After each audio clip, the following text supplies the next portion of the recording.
Al nord-est de la comarca del Baix Empordà es troba el municipi de Begur. Les seves muntanyes i penya-segats cauen bruscament damunt la Mediterrània, formant una successió de cales i puntes que són de les més belles de la Costa Brava. El poble de Begur es troba arrecerat del mar i s'hi arriba per la carretera que ve de Palafrugell i la que ve de Torroella de Montgrí. Molt bé. Bon dia, Begur. Molt bon dia. Avui s'avisarem a Begur, un dels pobles més pintorescos de l'Empordà i que té unes platges fantàstiques. Però vegem com és Begur, com són les seves cales d'aigües transparents i com és la seva gent. Begur ha anat creixent prop de la Mediterrània, però sempre amagant-se del mar per raons defensives. Les restes del castell són un testimoni clar del passat feudal de la vila. Des d'aquest promontori, en dies clars, quan bufa la tramuntana, es pot veure des del Cap de Creus fins a Sant Feliu de Guíxols. No en va, aquest era un lloc estratègic ja a l'edat mitjana. També les 5 torres de defensa que encara resten ens recorden la necessitat de vigilar les incursions dels pirates.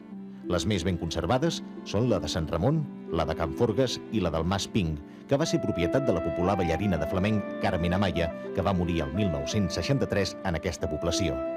A l'interior del mas hi ha actualment l'associació Nereo, dedicada a la protecció de l'entorn marítim i a l'estudi de les seves espècies. Al centre de la vila hi ha l'església de Sant Pere, d'estil gòtic, bastida als segles XVI i XVII. Al davant de l'església hi ha la Casa de la Vila, una clara mostra de l'estil colonial que va proliferar a Begur quan alguns bagarencs van tornar de les Amèriques. Begur conserva encara aquest aire pintoresc que ha inspirat tants artistes i que convida a passejar pels seus carrers estrets, empedrats, amb senzilles cases blanques que contrasten amb les mansions d'estil indià. I aquest passeig no pot acabar sense pujar a l'ermita de Sant Ramon, un indret batejat com el balcó de l'Empordà, un impressionant mirador sobre la costa mediterrània. El passat defensiu de Begur el trobem també a Esclanyà, un poble del municipi on hi havia un castell. Només en queda una torre de defensa d'estil romànic, prop de l'església de Sant Esteve. Les abundants cales i platges del terme de Begur són considerades de les més belles de la Costa Brava i han fet que s'hi construïssin noves urbanitzacions de segona residència. Entre elles la d'Aigua Blava, una cala que va inspirar Josep Pla on hi ha el parador de turisme.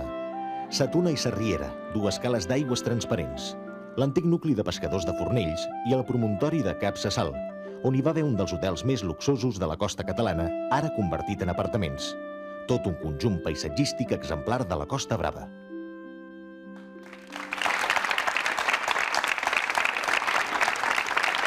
Per saber més coses de la vida actual de Begur, connectem amb el servei Intercatalunya que via internet ens ofereix l'Institut Català de Telemàtica Aplicada.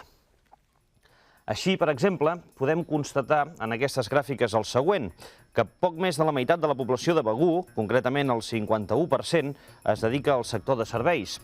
L'altre sector econòmic fort és el de la construcció, amb un 28% de la població activa. L'estat dels habitatges de Begur, com podem veure en la següent gràfica, és gairebé immillorable, ja que té un 94% de cases en bon estat, 6 punts per sobre de la mitjana de Catalunya que podem veure en el gràfic aquest al costat. En el gràfic següent podrem veure, pel que fa al nombre de línies telefòniques, que Begur s'ha duplicat en els últims 10 anys. Ja l'última gràfica ens indica que la població infantil de 0 a 14 anys va baixar un 8% entre 1981 i 1991. En qualsevol cas, l'índex és superior al de la gent de més de 65 anys. Amb la gent de Begur, que avui ens acompanya al plató, han vingut la senyora Maria Marí i el senyor Florià Pi, pescadors de tota la vida. Bon dia, Maria, bon dia, Florià. Bon dia. Maria, tenim entès que vostè, a més, és poetessa. Poetessa espontània, que són unes poesies que a base de redolius faig poesia. Jo dic això. Jo escric coses o dic coses anomenades redolius, però tinc sensibilitat i en poesia el cor se m'ha expressat. Ho podrem comprovar després aquí en directe. Però primer fem un cop d'ull a la vida de la Maria i de Florià, una vida lligada a Begur. La platja de Sarriera ha vist com a poc, la seva sorra daurada s'anava buidant de barques de pesca i s'omplia de turistes d'arreu del món. És a Sarriera on viuen els nostres protagonistes d'avui, en Florian i la Maria, i aquesta és la seva casa, arran de mar. L'any 1926 va néixer en Florian Pi i Ferriol. Aquí el veiem vestit de mariner, i ben aviat va començar a sortir a la mar a pescar amb el seu avi, abans d'anar a escola. Als 19 anys se'n va anar a fer el servei militar a la Marina. La Maria Marí va néixer el 1929. Aquí la veiem amb el seu germà. Aviat va aficionar-se al teatre i va descobrir la seva vocació per la poesia. Després va treballar a la casa al Mar de modista. En aquesta imatge és amb unes companyes de feina i més tard en un taller on triava taps de suro. Mentrestant, en Florian es dedicava a la pesca. Sortia a la mar cap al vespre amb la barca gran, la Cap de Creus, a fer la taranyina, i tornava quan clarejava, amb la barca plena de peix blau. No es van conèixer fins al 1948, quan van coincidir a la festa de Sant Vicenç, a Regencós. Van ballar tota la ballada i la Maria encara recorda que estava tan encarcarada que perdia el compàs. Van festejar 3 anys i solien anar passejant fins a l'ermita de Sant Ramon. El 1951 es van casar a l'església de Sant Pere de Begur i un any després naixia la Neus, la seva única filla, que ara és mestra. La Neus va créixer sentint l'olor de mar i de peix fresc i escoltant les poesies que li recitava la mare. Aquí la veiem quan tenia uns 17 anys. La Maria també ajudava el seu home en les feines del mar, cosint xarxes mentre en Florian pescava bones peces. Amb ells viu encara en Pepet Florian, pare d'en Florian, també pescador. Aquí els veiem tots junts. La família ha crescut i ara els fills ja tenen 2 nets, en Francesc i en Josep. Però ells no han deixat mai de fer allò que sempre els ha apassionat. En Florian, jubilat, continua sortint a pescar, mentre que la Maria segueix escrivint i recitant poesies amb l'espontaneïtat que sempre l'ha caracteritzada. Molt bé, Maria. Molt bé, Florià. Amb la Maria i amb el Florià parlarem de pesca, parlarem de poesia i parlarem també de Begur. De què parla la seva poesia? A part d'aquests rodolins... Que no en diu rodolins, vostè, com en diu? Rodolius. Rodolius. Jo ho dic rodolius així, però són rodolins. Són rodolins. Sí, perquè el català el parlem tal com no l'havíem après llegint. Una cosa és molt diferent, llegir, i l'altra és el parlar. Parlo-te així. I aquests rodolius que diu vostè li surten... Sí, impensadament. Impensadament. A vegades impensadament. Quan se presenten a vegades homenatges a mestres com s'han fet a Begur, que és el... I després a la Tató, en el senyor Lluís Esteve, el gran historiador de Sant Feliu, que va ser mestre de Begur, en el fotògraf de Begur, Josep Carreras, també li he fet una fotografia, però sempre parlo de la matèria, diguéssim. En Josep Carreras vaig parlar sempre sobre el seu treball, que és la fotografia. Amb el Josep Carreras en parlarem més endavant també aquí, avui, en aquest programa. Sí. Les ha publicades a algun lloc, aquestes poesies? No les he publicades perquè són unes poesies que me'ls he fetes per mi i per anar a les reunions entre amics. Molt bé, no sé si algun dia tindrem la sort de poder-les veure publicades a algun lloc. Miri, no ho sé. En tot cas, després tindrem la sort de poder veure com ens en recita una d'aquestes poesies. Florià, encara pesca. Jo encara estic pescant, estic jubilat, però... Sí? Però ho fa per hobby, per passar l'estona... que ho fa molt bon amarg, sí. Ja no ho fa per guanyar-s'hi la vida. Ja que no, ara estem jubilats i ja hi vaig així. I encara es pesca a Sarriera? Es pesca, però ha baixat molt de pesca. Sí? Sí. Es pescava més abans que ara? Abans es pescava molt més. I a què creu vostè que és degut que s'hagi anat perdent? Que s'ha donat molta gent, abans hi havia molt menys gent que anava a la pesca, s'ha evolucionat molt el d'allòs dels radars, i que ara es troba el peix blau principalment. Abans nosaltres havia de ser per intuïció que havies d'anar-lo a buscar, i ara no. Ara surten amb la barca i fins que els hi marca la sonda, no els hi marca el peix, no es paren. Clar, ara van sobre segur. Ara van sobre segurs. Ara quan se paren ja hi ha el peix. El seu pare tenim entès que en tenia molta d'intuïció. Sí, tenia molta intuïció perquè abans havies de saber el puestos allà on parava el peix blau. I ell, no sé si era per sort o què, que sempre ens trobàvem allà on hi havia les mates de peix blau. I a mi havia tingut molt de nom amb la tranyina. I tenim aquí una expressió que diu... En Florià Pi va treure més anxoves i sardines del golf que estrelles no hi ha en un cel de maig. Qui va escriure això que acabo de dir? Això ho va escriure en pla, però, esclar, abans les sardines es agafaven esmallades, una per una. Es calaven unes xarxes a la prima i la matinada i la sardina quedava esmallada pel cap. Ara havia de ser molt artesanal per poder-la treure sempre se rompen, perquè les xarxes eren de cotó i no eren com les de nylon, perquè es rompien molt fàcilment. I havia de ser molt artesanal, amb 2 dits, agafar la malla, eixamplar-la, i amb l'altra mà fer un quart de vol i la sardina queia. I això havia de ser ja un artesà que ja s'havia... El sardinal, que s'havia de saber.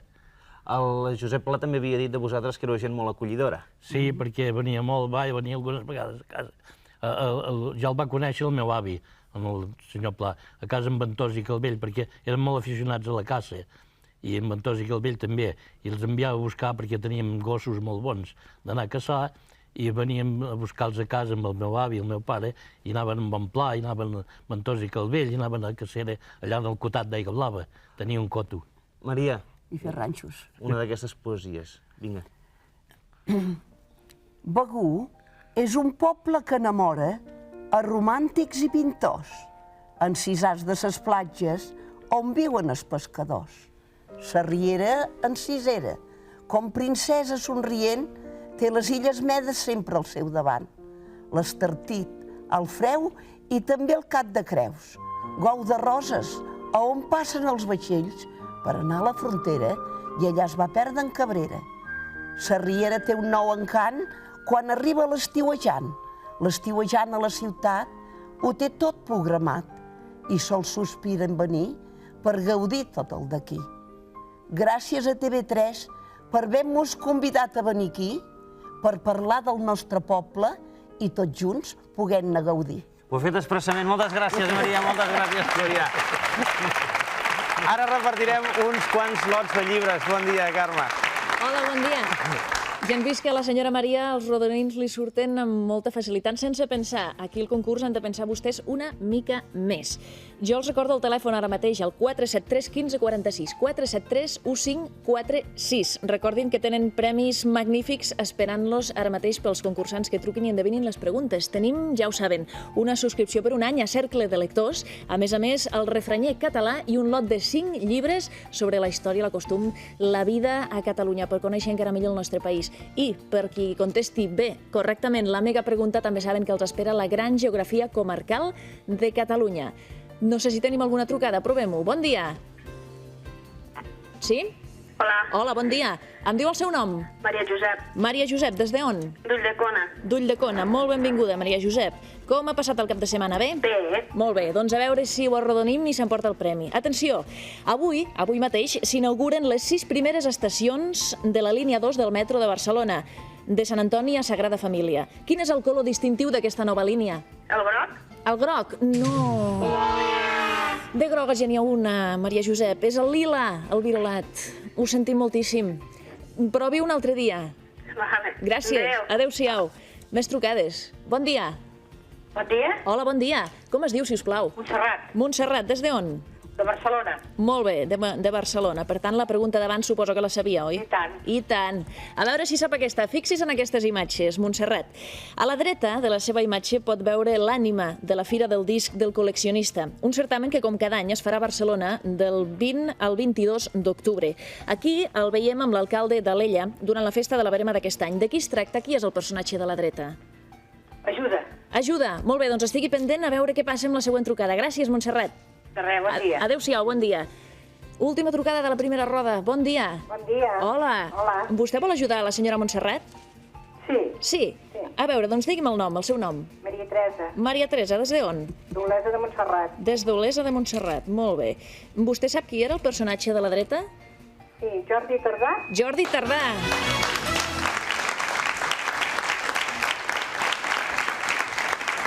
El musicòleg Jordi Tardà, ja ho sap, Maria Teresa, comparteix el premi amb la senyora Montserrat. No li puc fer la mega pregunta, d'acord? D'acord. Fins un altre dia, adéu-siau. Adéu-siau, bon dia. Gràcies. Fins la segona roda de concursants. Ara tornem a Begur amb més coses interessants. Moltes gràcies, Carme. Pel municipi de Begur han passat diferents cultures que han forjat el caràcter de la seva gent. Avui ens acompanya el senyor Lluís Costa, historiador i arxiver municipal. En Lluís Costa ha escrit un llibre sobre Begur i un altre sobre l'arxiu municipal. Senyor Lluís Costa, bon dia. Molt bon dia. A Begur hi ha diverses llegendes que parlen, per exemple, de la pirateria, perquè la pirateria està, evidentment, relacionada amb Begur.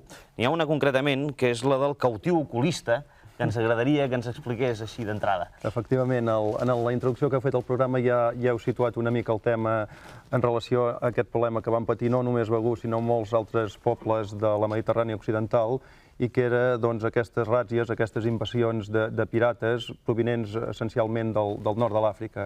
La llegenda en concret ens parla d'una invasió de pirates a la platja de Sarriera que van fer presoners una sèrie de pescadors, perquè normalment una mica la dinàmica d'aquests pirates era apressar pescadors i després demanar quantiosos rescats. Doncs en van fer presoners uns quants, però amb la mala fortuna pels pirates que el cabdill pirata tenia un terrible dolor a la vista i que estava patint d'allò més. Un d'aquests begurencs, amb força habilitat, el que feu va ser aplicar-li, primer fer-se passar una mica per metge i aplicar-li unes fregues a la vista, unes fregues consistents amb uns pebrots vermells molt picants, la qual cosa va fer que encara accelerés més el dolor en el cabdill pirata, però després seguidament li va aplicar una cosa molt més suau i lògicament va notar una millora.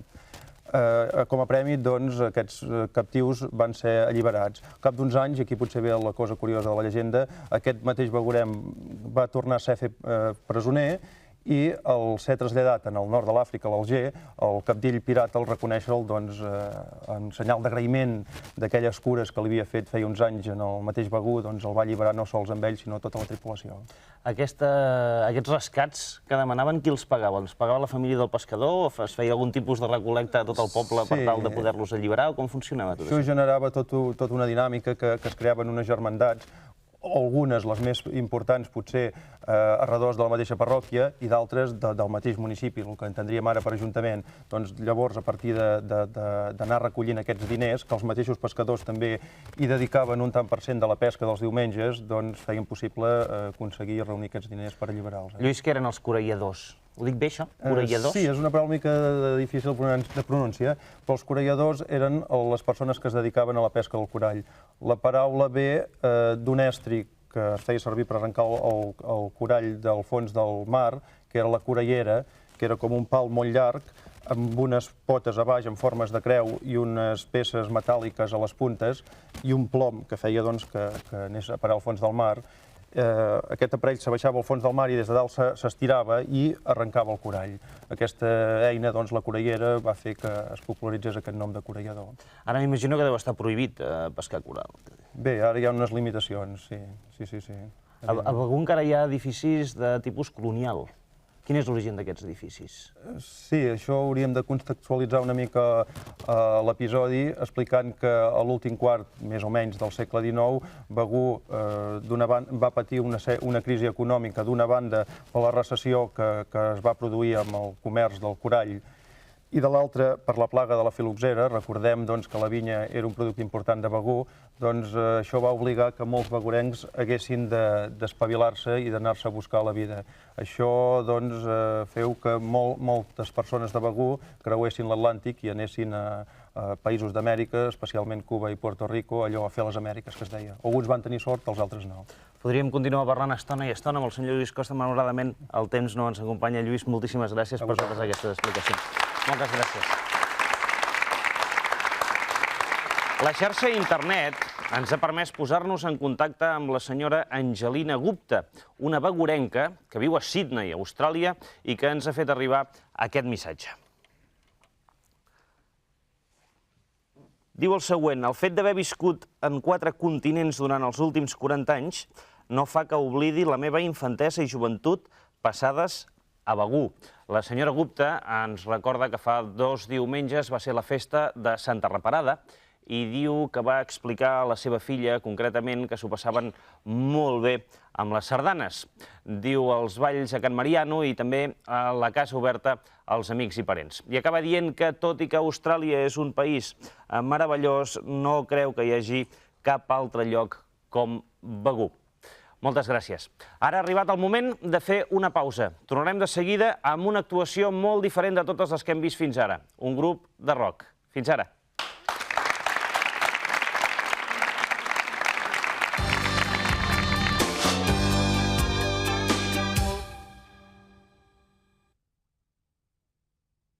Hem de pensar en tantes coses...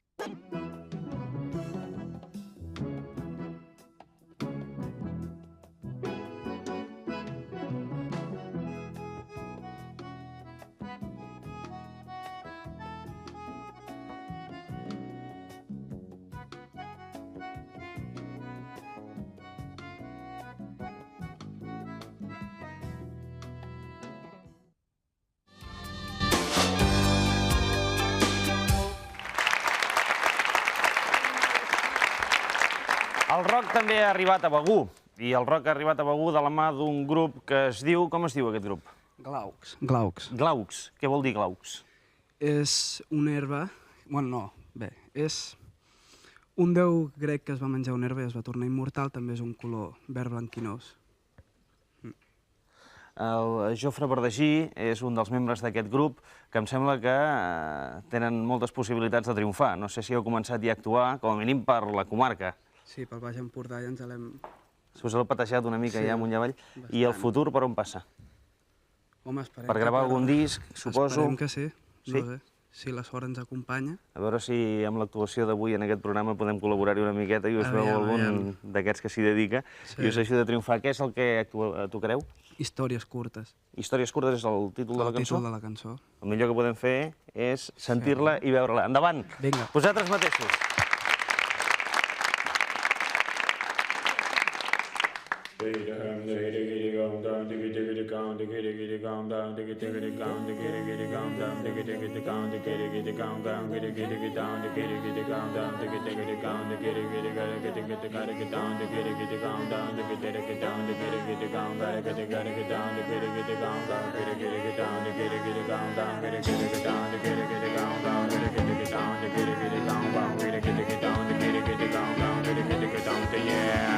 Jo crec que en bruixes que es desfan al sol, que maleeixen pares ofuscats per una pruna vestida de dol, amb les mans plenes de somnis trencats.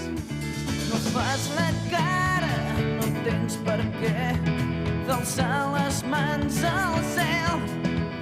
Veig instruments de pas i entremolant de fred, lamento ser tan a prop teu. Això et fa gràcia, oh no, no, no. Són històries curtes sense cap sentit que ho consumeixen tot dins el teu cap. Reconec que ets jove i que no tens pietat, has tirat la sort dins d'un forat i ara em perds i ara creus que somies despert. Digues na, na, na, na, na, na, na, na, na, na.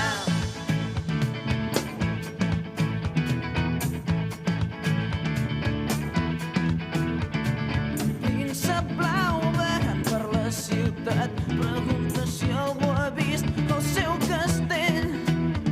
La gent se'l mira i riuen entre dents, potser que ho trobin divertit. I el cos de pas que no pot moure